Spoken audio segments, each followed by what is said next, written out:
Welcome to the Fantasy Champions Fantasy Football Podcast. What do we got today, Rick? We got our Week 11 starts and sits.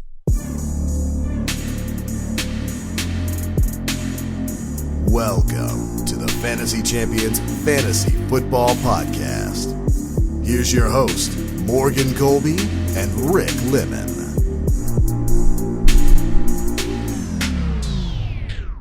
What is going on, Fantasy Champions? Rick, your head looks a little big today. Due to technical difficulties, I am wearing a gamer headset. So, Yeah. Yes, that is why it looks like you sound slightly my better. brain is about 300 pounds.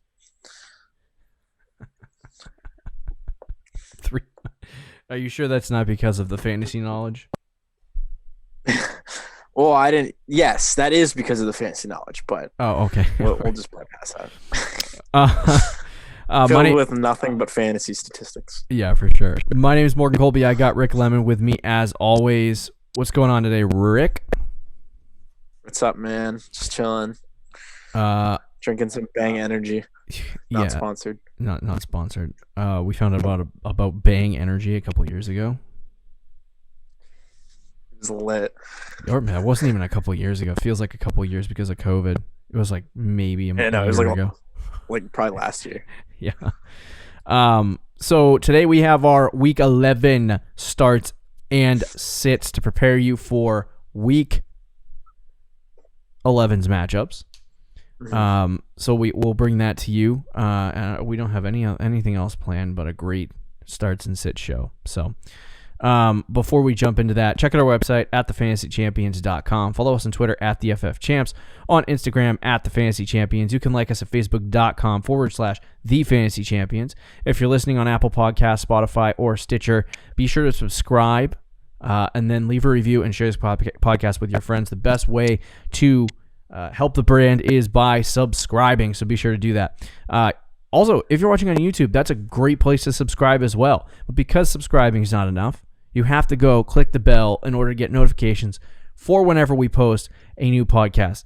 If you listen to us normally, you know, Tuesday, Wednesday, Thursday, Friday at 5 a.m. Yes. I'm not sure anybody in the East Coast. Is this East Coast 5 a.m.? So this is like 3 a.m. on the West Coast. If you're listening on the West Coast, if you're listening in India, I don't know what time it is. Yeah. Can't help you there. Anyway, like I said, just filled with football knowledge. I don't know that anyone on the East Coast is waking up at 5 a.m. to listen to a fantasy football podcast. Well, they might be waking up anyway at 5 a.m. They're just trying to make sure that those starts and sits are ready. The waiver wire show is good. They're sending trade offers at 6. You know. Yes, sir. Be sure to like and then comment down below on the YouTube if you're watching there. So let's jump right into our starts and sits. As usual, we're going to go by position because I screwed it up a couple weeks ago. I will not do that again. Yeah, let's do it by position, bro. So I'll start. Rick, you can give us the sit of the week. I feel like it's pretty self-explanatory, this sit. But I'll start with the start of the week. Which is quarterback Justin Herbert. Right now, I was curious this because, you know, I need a quarterback, and I looked in our home league, and I noticed that the person that had Justin Herbert, or that he wasn't on the waiver wire, and somebody had Justin Herbert is what I'm trying to say. So I went and made some offers, and then the team I'm playing swooped in and traded for him, which I'm very frustrated by. But anyway, the ECR on fantasypros.com has him number 4 for week 11, which is crazy. But he is facing the New York Jets, who are an absolutely abysmal football team. Very, very not good. Yeah. The epitome of not good football. They're going to have Trevor Lawrence, and they're going to hold on to Sam Darnold and Trevor Lawrence next year. That's how not good they are. But anyway, the Jets, play 2 quarterbacks on the field at once. Yeah, I know. Seriously, it's going to be Darnold like at running back in the Madden NFL 20. Is it 2021? 20 Madden 21? Is that what it's called? Yep. The story mode. Not to spoil it for anyone, but if you haven't played it by now, it's probably you're never going to play it. But the in the story mode, they essentially have the player go to college, and the main character's best friend, or not best friend, enemy, I don't know what you want to call them, they end up playing on the same team at the same position, and then they just switch quarterbacks midway through the game. That's the Jets next year. Yeah. Sam Darnold first half, Trevor Lawrence second half, or the other way around, whichever way you want it to go. Anyway, the Jets give up 21.7 fantasy points per game to the quarterback position. Justin Herbert has been base floor for most of the season, getting 21 points a game. So I think he's a pretty safe bet to get 20 to 25, maybe 30 fantasy points this week. So if you have him and there's not a better matchup, I would comfortably start Justin Herbert this week. Oh, yeah. Me too. I'm a big Herbert guy. I have him in 2 leagues. I had him in our home league, and I dropped him. Worst decision could have made. But, yeah, Herbert, his schedule has been good, but he's been great even with that schedule, which shows that against the Jets, he's probably going to continue that. He's consistently, since week 4, 24 points, 26 points, 38 points, 23, 22, 21. Against a team like the Jets, I'm very confident that he's going to get 20-plus points. At this point, if you have Herbert, I mean, you're probably starting him week to week, unless you have, like, Russell Wilson or like Kyler Murray, Aaron Rodgers, somebody like that. You're probably starting Herbert pretty much week to week at this point almost. And after another big week this week and his schedule rest of the season, you're probably going to be doing that going forward. Yeah. I mean, I don't know who to choose for next year as I already start planning for fantasy drafts for 2020. Who, Burrow or Herbert? Burrow or Herbert? Which guy? Because Burrow he's good this year. He might be a top 8 quarterback this year. We'll see how the offseason plays out, but I would take both guys.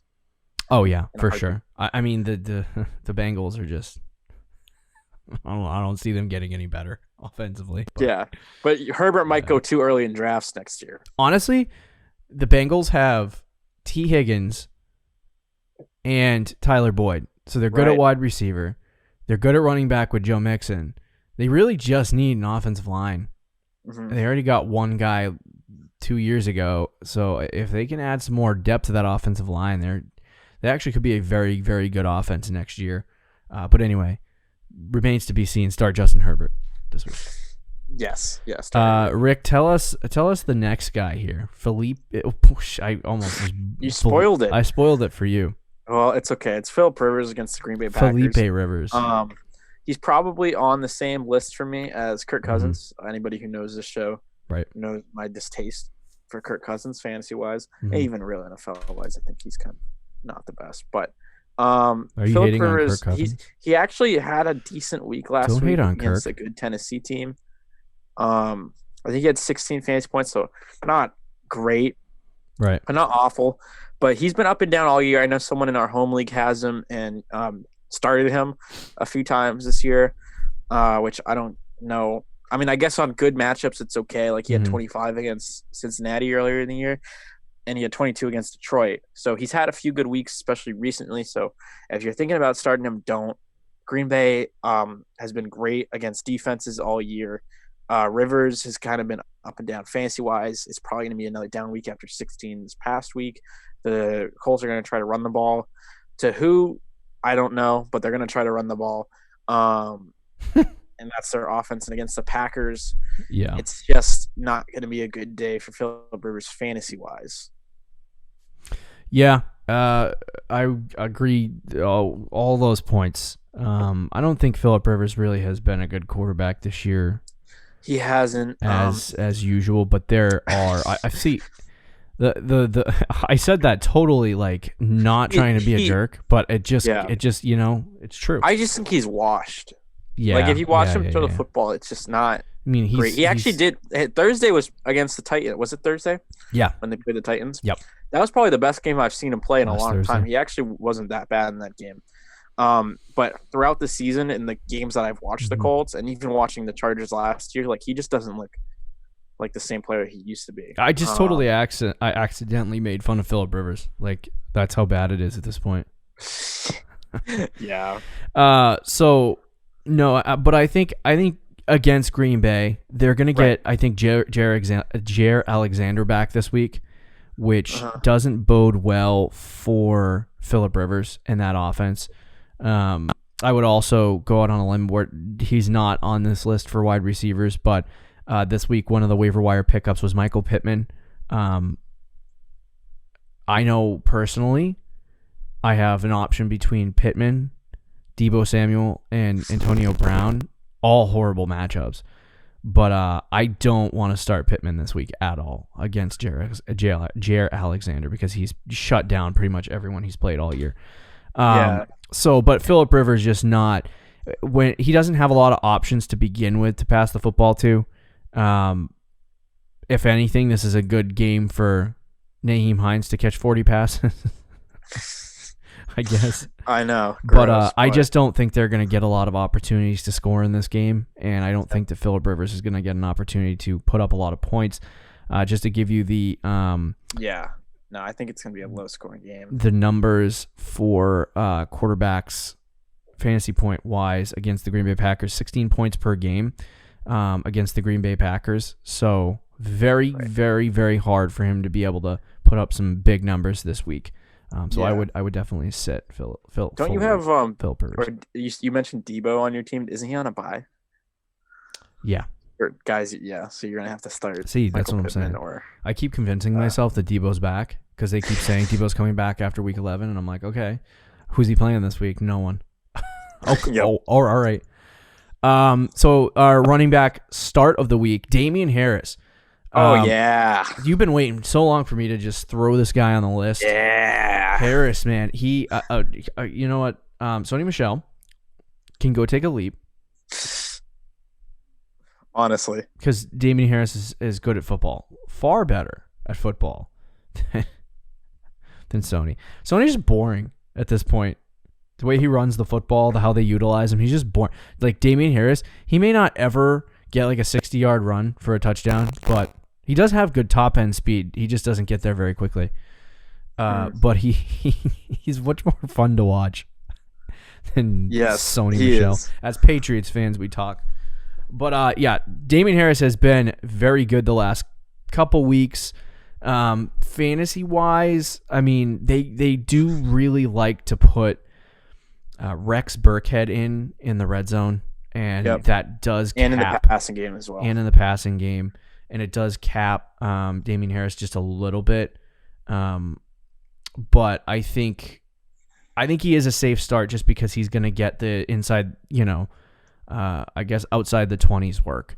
And he's been efficient enough to put up fantasy points at a high level. I'm trying to find his numbers here, and there's so many Damiens in the NFL.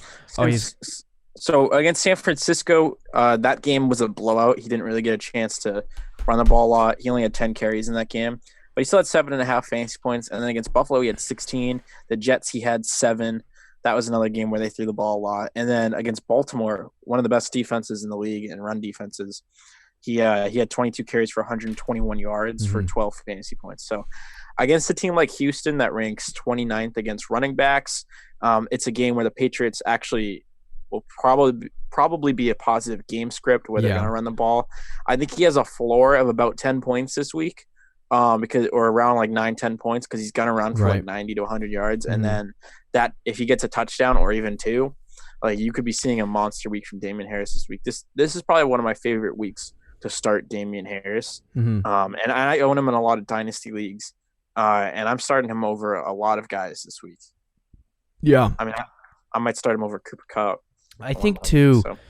You also have to look at Houston's defense has just been very horrible. Like last week, they had 18 fantasy points given up to Nick Chubb, and Nick Chubb only played like 40% of the snaps, and Kareem Hunt had like 12 to 14. Yeah, and I'm like, they gave up over 30 fantasy points to 2 running backs. So I mean, obviously the Patriots do run an RBBC. If you really desperately need a running back play and you need to go to the waiver wire for that, Rex Burkhead is not a bad play either against Houston. But Damien Harris is the guy I want in this game. The Houston Texans give up 26.8 fantasy points per game to the running back position, which is just freaking horrible. And the amount that the Patriots use the running back position, I could see like a combination, kind of like what'd you say? Cleveland got like 30-something points between Chubb and Hunt. Yeah.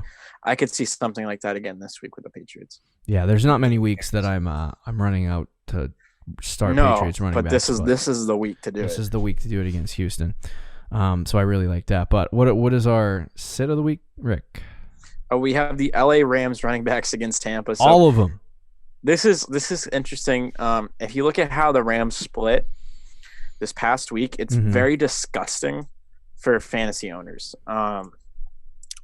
Going off of memory, I think Akers had like 10 carries. Henderson had about 7 or 8. I can pull it up. Yeah. So Henderson had 7, Brown had 6, Akers had 10. So they split it between all 3 of those guys, almost a perfect split, which is just so disgusting fantasy-wise. And if they try to do that against Tampa, who has a very good run defense, it's just not going to bode well for any of those guys. If you're trying to start Malcolm Brown, it's probably not a good idea. He only had a good week last week because he had 2 touchdowns on 6 carries, which is not going to happen again. Cam Akers had the most carries, so you might be like, oh, he might get the most work, but you're not going to want to start him against a Tampa team that, again, is great against the run if he's only going to get like 9-10 carries again. And then Daryl Henderson's probably your best bet if you're going to start one of these guys, but I still wouldn't start him. He only had 7 carries this past week, and it seems like they want to get the other 2 guys involved as well as him. And with these guys splitting, there's just not enough work to go around for anyone to be fantasy productive this week. Yeah. Agreed. I don't think – I mean, it's self-explanatory with the Los Angeles running backs. I guess at this point, you don't know which guy is going to get the work. At this point, if there's a running back I'd own, it's probably Cam Akers. And I know a lot of people would be like, what the hell are you talking about? It's not because I don't personally think that any of these Rams running backs are startable any week. But I think the guy with the highest ceiling and the most potential to break out and be the new Todd Gurley for the Rams, probably Cam Akers. I'd throw Henderson in there too. Like I just wouldn't own Malcolm Brown. I think Henderson's worth rostering. He sucks. And Akers is probably worth rostering just because of his upside. But yeah. So for the Tampa Bay Buccaneers, they give up 14.8 fantasy points per game, which is a third best or worst. I don't know how you want to say that in the league. So yeah, it's very, very, very hard to get fantasy points on them. And when you have 3, like you were talking about the splits, when you talk about 3 running backs getting opportunities, my God, if there's only 15, what is that? 5 fantasy points each? Yeah, it's pretty. Like that. It's pretty safe to assume that the Rams running backs are not going to have a good week. Let's talk about the wide receiver start of the week, which is Christian Kirk. Now, Kirk last week did not have the best performance, and he had been putting up some pretty monster performances. Wasn't he our sit of the week last week at wide receiver? I believe so. But against Buffalo, he had 4 fantasy points. He might have been a start. I don't remember. But no, I don't think he was. I think he was a sit. Okay. But Buffalo, he had 4 fantasy points, and he had 10, 21, 18, and 20 in 4 consecutive games, so he was looking pretty good. But last week, he just pooped himself. Seattle, though, we've talked about how good Seattle or how bad Seattle has been against wide receivers this year. I think it's 35 fantasy points. It's getting worse by the week. 35 fantasy points a game to the wide receiver position, and that's even with Jamal Adams. I'm sorry. Josh Adams is a running back, ex-running back from the Eagles. Is that right? Josh Adams, yeah. But Jamal Adams, even with him back, it's still 35 points a game, fantasy points a game to the wide receiver position. And for Christian Kirk, I mean, they have Fitzgerald. Fitzgerald's basically gone, essentially. I don't want to say he's gone, but like as close as you can get. He's not gone, but fantasy purposes, he's probably only going to get like 4 to 5 targets. This week. But Christian Kirk, if he holds up that 8 to 10 target total, he'll probably hit 10 to 15 fantasy points, and that's a safe bet. Unless all 30 fantasy points are scored by DeAndre Hopkins. But if there's a week to start Christian Kirk, I would say this is probably the week. No, 100%. With Jamal Adams, like the way he plays, he's more of he's really good in the run game. He's good at playmaking run blitzes. stopper. And when he does drop back in coverage, he's good in that, but they don't always use him like that. And he's their only good player in the secondary. So when he's not dropped back in coverage and he's like blitzing or playing kind of a different role and not like sitting back like most safety or some safeties, then it's just not going to bode well for Seattle because their secondary is not good. Right. And with Christian Kirk, he's kind of a boom or bust type player. And against Seattle, it's just a perfect matchup. As you said, they are the worst at giving up fantasy points. Is that the right way to say it? Yeah. I have no idea. I can't. They're one of the best matchups. Yeah, they are the best matchup, and they are the worst at giving up points, I guess. That's whatever. But yeah, and then Christian Kirk, like we said, we told you to sit him last week, I'm pretty sure. So this week, I think you should take our advice and start him. He's like I said, he's boomer bust. He still had 6 targets, which for him is not that bad. He gets 8, 6, 3, 7, 5. Like he's in that range. So 6 targets isn't that bad. I think if he gets 6 targets again this week, he's probably going to get 4 or 5 catches. And one of them will be for a big play that he might turn into a touchdown. Or even 2 because, again, it's Seattle. So I'm pretty confident in starting Kirk this week. It's going to be a real high-scoring game. Yeah, agreed. The sit of the week, what do we got, Rick? For the sit of the week at wide receiver, we have your boy, Antonio Brown. He's actually been promising. Like, you can tell Brady still loves him. Yeah. He's getting targets. I want to say he was second on the team behind Mike Evans this week in targets. He had more targets than Chris Godwin. It seems like he might kind of not take that spot because Godwin still is involved. I think he got 7 targets, but they kind of are sharing that slot spot that Brady loves to throw to. So he had 10 fantasy points. It looks promising. 7 catches for 69 yards. But against the Rams, man, I own Mike Evans and Tom Brady in a league, and I don't want to even start them. Like, the Rams defense has been fantastic. Jalen Ramsey, I don't know who he's going to guard, but it might be Mike Evans. It might be Antonio Brown. I wouldn't want to take that chance, but even if it's not Jalen Ramsey on Antonio Brown, the Rams still rank number 1 against quarterbacks and number 1 against wide receivers. Yeah. So they have been just absolutely lights out on defense, especially recently. I know Metcalf was non-existent and Russell Wilson was non-existent this past week. So I'm not trusting really any Bucs players this week against that Rams team, especially Antonio Brown, who is probably the newest guy in, and you might be excited about him, but if he's not on the same page, like, it could just be a disaster for him this week.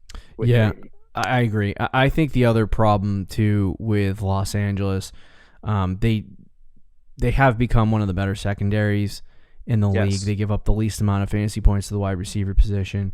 And I think the hard part with Antonio Brown is that you have 3 guys there to throw the football to. And it just, let's be honest with you, it's like, who is Brady going to throw the ball to on a given week? You don't know. You just don't know.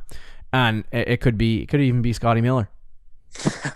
Maybe. I think he's 10 targets to Scotty Miller just to say screw you to everyone because Brady will do that. Tyler Johnson got a red zone target this past week too. So Brady, you never know. I think he just wanted the good players so he could throw to all the bad players without having them get shut down. Right, have them wide. All the bad players wide open. Whatever. I watched him for so many years. We just know how he plays. I don't think I've ever owned a Patriots wide receiver besides Julian Edelman with like confidence. Randy Moss back in the day. But I don't think I played fantasy football then. So I didn't either. So. But anyway, so I think the big thing is we just don't know where the target share is going to go because they give up so little fantasy. The Rams give up so little fantasy points to the wide receiver position. It is very likely that Antonio Brown is not going to have a good week this week. But I was thinking about it on my drive home from work today, and I was thinking about Antonio Brown. I'm like, what kind of position do we think Antonio Brown would be in, or do I think he's going to be in Sunday? And I think that you're going to see, what's his name? The outside corner for the Rams. Jalen Ramsey. Thank you. I kept on my mind wanted to say Jamal Adams. That's not even close to being true. So Jalen Ramsey's probably going to be somewhere between Mike Evans and Chris Godwin, and their second corner is probably going to share that burden of the load, which means that that'll probably open up in the middle of the field and in the slot a lot for Antonio Brown to kind of at least get 6 to 8 targets. So he might be able to perform this week. I don't know. But it's not worth the risk is what I'm kind of getting at. Now, I might have to force a start him. There is, I was thinking that too, like there is a chance that he could get because he's because of that, but it's against the Rams. Like even if that's the case, I still don't trust it. I'm not trying to start him. The consensus is that he's going to be the odd man out, but I think he could actually be the odd man in. Right. Yeah, no, I actually agree with you. Because I think if they're going to target receivers, they're probably going to target the other two guys. Right. There's also a chance they put Ramsey on AB though. Like, you don't know what the Rams are going to do too, because they have 3 great wide receivers. So they might try to shadow Ramsey on like different guys, on Evans and some downs. Maybe on some down Godwin, maybe on some down. They just have so many guys. They have so many guys. It's tough to even say, oh, one guy's not going to be able to make it. And I think the other portion of it too is like last week, not last year. Feels like last year. Jalen Ramsey. He basically they played the Seattle Seahawks, right? He shut down DK. Yes, last week for the most part, shut down DK Metcalf. Metcalf didn't have a target in the first half. I think he finished 2 catches. So I think very, very scary situation. I don't know who Ramsey's going to play on. He might swap between guys. We have no idea. But Brown is just the odd man out. Let's quickly talk about the tight end. Start of the week at tight end, Jared Cook. Jared Cook is a play that you're not going to sit there and go, oh my God, he's going to get 8 targets and he's going to be this great tight end. He's just not. He's going to get 4 targets. He's going to catch 2 passes and he's going to maybe pop a touchdown in. You better hope he does if you're starting him. Yeah, and so I started him a couple weeks back when Hawk was on his bye, and he scored a touchdown. Got exactly what I needed. It's all I wanted from him. Yeah, 40 yards and a touchdown. So I would say Atlanta too is just piss poor against everyone. So I think he has a good matchup this week against Atlanta. I think that it's going to be a week where I also noticed that I don't know if Winston is going to target the tight end position, but he has in the past liked to target the tight end position. Yes, yeah. So I feel like Cook might get slightly more target, a slightly higher target share. But even if that doesn't happen, I think he'll get some red zone targets. And you know, if you have to start Jared Cook, and that's where you're going, you probably have a bye week at tight end or an injury, or you're streaming tight ends. So George Kittle. you know what the situation is. You're either going to get a big game or you're going to get crushed internally. Yeah, I mean, if you're streaming tight ends, I would take the risk on Jared Cook because the matchup.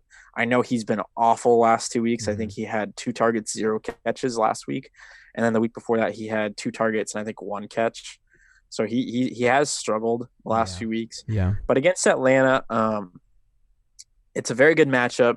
Like you said, he could get red zone work. And Jameis Winston, as you said, does like to target tight ends. I know last year, O.J. Howard didn't have a great year, but he did target him a decent amount. And Cameron Brate as well. Like he looked for the tight end position a lot after he looked at like Mike Evans, Chris Godwin. So Michael Thomas should have a big week.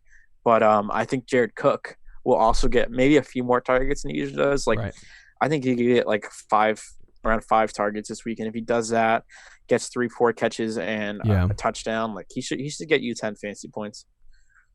Okay. Quickly on the last one is Robert Tanyan. He's facing the Indianapolis Colts. Indy, obviously, they're only giving up, just to give you an update, 4 fantasy points a game to the tight end position. I don't think that Green Bay is going to be throwing the football in the direction of Robert Tanyan this week, so that would just be my guess, but you get 15 seconds to give your thoughts. Yeah, no, Tanyan's kind of been on the downhill anyway. He has 1 and 4 fantasy points the last 2 weeks on 5 total targets in those 2 weeks combined. Alan Lazard is coming back this week as well, and with that Colts defense, there's just no reason to start Tanyan. All right, there we have it. Week 11 starts and sits in the bag. Can't believe it.